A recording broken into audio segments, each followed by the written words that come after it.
안녕하세요. 순천향대학교 부천병원 이비인후과 이종대 교수입니다.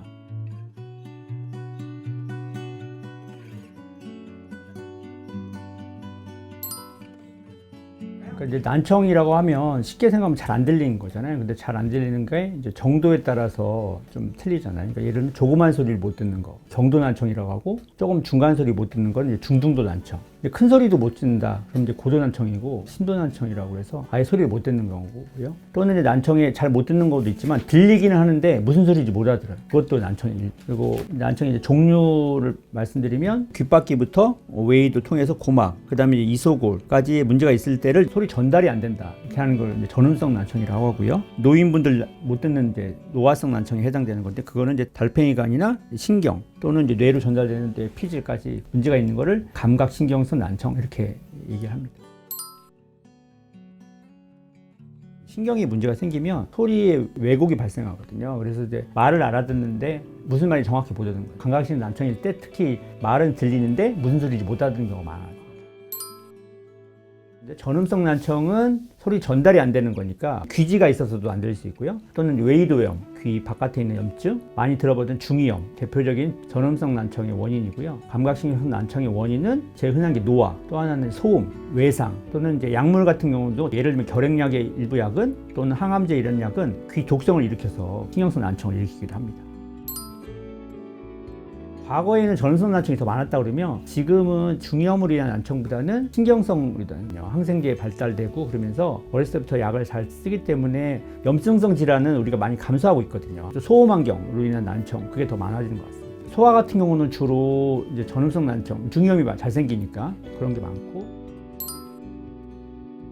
첫 번째로는 소음의 원인이 있다고 그랬는데, 옛날에는 소음이라고 하면 공장이나 이런 데서만 해당되는데 지금은 개인 음향기기를 굉장히 많이 사용하잖아요. 전철 가면 대부분 사람들이 개인 음향기기를 하고 있거든요. 전철의 기본적인 소음이 70, 80 정도 돼요. 근데 거기서 내가 소리를 들으면 한 100dB 가까이 소리를 들어야지 제대로 들리거든요. 개인 음향기기를 계속 많이 사용하니까 청소년기의 한 17%가 난청이 있다. 또 하나는 요새 이제 노령인구가 많아지니까 노화성 난청도 굉장히 많아지고요. 요새 이제 발견이 많이 되는 거는 코로나로 인해서 다 마스크를 쓰니까 아무래도 이게 소리 전달이 충분히 안 될 거 아니에요. 한 10dB, 청력으로 따지면 한 10% 정도가 덜 들리는 거죠. 그러니까 중간 정도 못 들었던 사람이 더 불편한 거죠. 마스크를 쓰면. 그래서 이제 병원에 난청으로 호소하는 환자들이 많이 늘고 있습니다. 모든 소음이 다 난청을 일으키지는 않고요. 85에서 90dB 이상의 큰 소음이 노출되면 이 소음이 이제 고막을 진동해서 달팽이관의 유모세포에 손상을 일으키는 거예요. 그래서 소음성 난청을 일으킵니다. 이제 소음성 난청은 제일 먼저 타겟을 한 게 4kHz라고 그쪽 주파수에 있는 세포부터 망가지기 시작해서 더 계속 소음이 계속 노출되면 주변 주파수까지 다 망가지는 그런 양상입니다. 그러니까 노화성 난청은 예방하기 어렵지만 소음성 난청은 충분히 예방이 가능합니다. 너무 큰 소음에 노출되는 직업에 근무하거나 음향기기 이런 거를 조절을 하면 소음성 난청은 진행하지 않습니다. 난청의 문제점은 한번 나빠진 난청은 회복되기가 어렵다는 거죠. 그래서 예방이 중요하다는 개념이 그런 의미예요. 지금 제가 얘기하는 정도가 50에서 60dB거든요. 일부 사람들은 너무 오해하는 게, 그러면 이런 소리조차도 안 듣는 게 좋냐? 그렇진 않습니다. 이거는 소리 자극이니까 오히려 자꾸 신경에 자극을 주는 게 좋겠죠. 이거는 이제 노인성 난청의 특징적인 고주파부터 떨어지는 거고, 소음성 난청은 아까 말한 4kHz가 먼저 떨어지니까 약간 이렇게 떨어졌다가 여긴 더 올라가는 양상의 좀 그런 거고, 이제 이런 노인성 난청이 이렇게 되다가 나중에는 결국은 진행이 되면 여기 저음도 떨어집니다. 저주파도. 그래서 나중에는 이게 평평해지기는 하는 거죠. 주변 분들이 이제 뭐라고 이렇게 자꾸 대묻는 거나 TV를 보는데 본인은 적당하다 생각하는데 주변 사람들이 되게 불편하니까 TV 볼륨이 커진다든가, 아니면 좀 큰 소리를 해야지 알아듣는다든가, 소리는 들리는데 무슨 말인지 못 알아들 때 이제 난청을 심해 보고요. 그렇게 소음에 노출돼서 오는 이제 젊은 분들 같은 경우는 이제 난청이 오기 전에 이명 같은 게 먼저 오죠. 귀에서 삐 소리 나는 증상, 그런 게 이제 오게 되면 이게 난청도 한번 생각을 해봐야 합니다. 난청을 그대로 방치하면 생기는 합병증이 첫 번째로 아까 설명드렸던 이제 이명, 그 다음에 귀가 잘 안 듣게 되면 주변 사람들 얘기를 잘 안 하게 되고, 그러면 이제 사회적 고립, 우울증 같은 것도 같이 옵니다.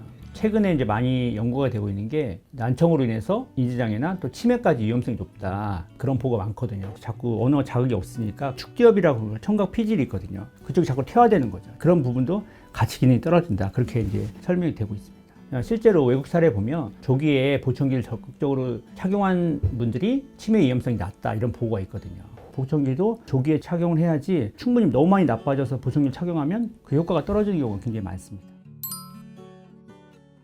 귀를 봐서 중이염 같은 게 있는지 다른 외이도염 같은 게 있는지 그런 거를 정확하게 진찰을 해서 난청의 원인을 정확하게 찾는 걸 해야 하고요. 그 다음에 청력 검사를 하게 됩니다. 청력 검사는 두 가지 청력 검사를 하게 됩니다. 순음 청력 검사하고 어음 청력 검사. 순음 청력 검사는 뚜뚜뚜 하는 음을 주는 거고, 어음은 음절, 낱말 이런 걸로 이제 검사를 해서 얼마나 나빠졌는지, 그 다음에 어느 주파수 대가 난청이 있는지를 파악하게 되는 거죠. 전운성 난청경 같은 경우는 수술로나 시술로 치료가 되는 겁니다. 중이염 같은 경우는 초기에는 항생제 치료로 난청이 개선될 수 있고요. 항생제로 적절히 치료가 되지 않는다 하면 수술 같은 걸 하게 됩니다. 고막이 천공이 있으면 고막을 재생하는 수술을 하고, 이소골이라고 소리 전달하는 데 문제가 있으면 그걸 교정하는 수술을 하게 되면 청력이 개선되고요. 신경성 난청경 같은 경우는 흔하게 착용하는 것이 보청기죠. 보청기로 이제 충분하게 청각 재활이 안 될 때는 인공화호라는 시술을 하게 됩니다. 이렇게 밖에 이제 외부 장치도 있지만 안에 이제 달팽이가 안에 전극을 넣어서 밖에는 이게 이제 장치가 있어서 자석으로 연결됐습니다. 소리 자극을 듣게 되면 보청기로 재활이 되지 않는 고도나 심도 난청 환자들한테도 들을 수 있는 기회가 생깁니다. 예전에는 보청기가 사실은 불편한 부분이 굉장히 많았거든요. 그런 걸 되게 많이 개선하는 기술이 매년 발달되고 있어서 보청기 외에도 인공화호 외부 장치도 굉장히 많이 발달하고 있고, 중위 임플란트나 골도 보청기 이런 것도 다 기술이 발달되고 있고요. 향후에는 이제 약물 전달 시스템이라고 해서 유전자 치료라든가 또 뭐 나노 기술을 이용해서 그쪽에 달팽이에 직접 약을 주입한다든가 그런 기술이 개발 과정 중에 있습니다. 첫 번째는 난청에 가족력이 있는 분들이 있습니다. 유전성 난청이라고, 최근에는 유전성 난청을 검사하는 기술이 되게 발달돼서 또 검사를 할 수 있거든요. 그래서 난청 검사와 유전 검사와 함께 난청이 발생하는지 유심히 봐야 하고요. 두 번째는 이제 소음 환경에서 근무하는 분들 있잖아요. 난청이 발생할 수 있으니까 꼭 정기적으로 청력 검사를 하는 게 필요합니다.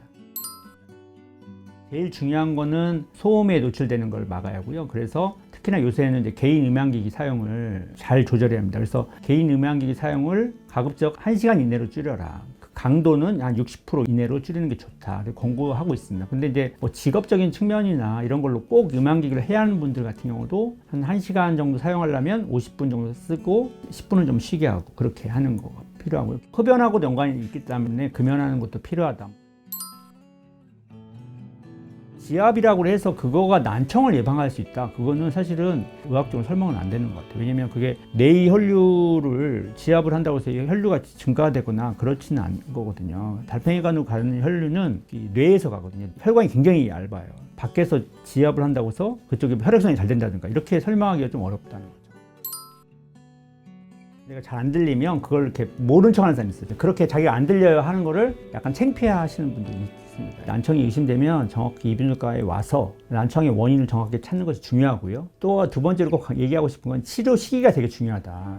치료 시기를 놓치면 쉽게 치료할 수 있는 난청이 어렵게 치료된다. 그리고 이 보청기에 대한 인식이 되게 부정적인 분들이 많거든요. 지금은 미용적인 것도 굉장히 발달하고 있어요. 귀 뒤에 살짝 걸어서 마치 이어폰 끼고 있는 느낌이거든요. 이렇게 하는 보청기가 있거든요. 하나도 안 보이잖아요. 이런 보청기도 있어요. 선생님 이거 창피해서 못 끼겠다는 사람이 별로 없거든요. 너무 부정적으로 생각하지 마시고 안경처럼 편하게 생각했으면 좋겠습니다. 그 다음에 주변에서 잘 못 듣는 분들한테 자꾸 가서 얘기하게 하고 말하게 하고, 왜냐면 귀를 결국 자극을 주는 게 중요하거든요. 그래서 자꾸 대화하게 되고 그분들하고 소통하게 하고, 그래야지 우울증이나 인지장애 같은 게 덜 오지 않을까 이렇게 생각하게 됩니다.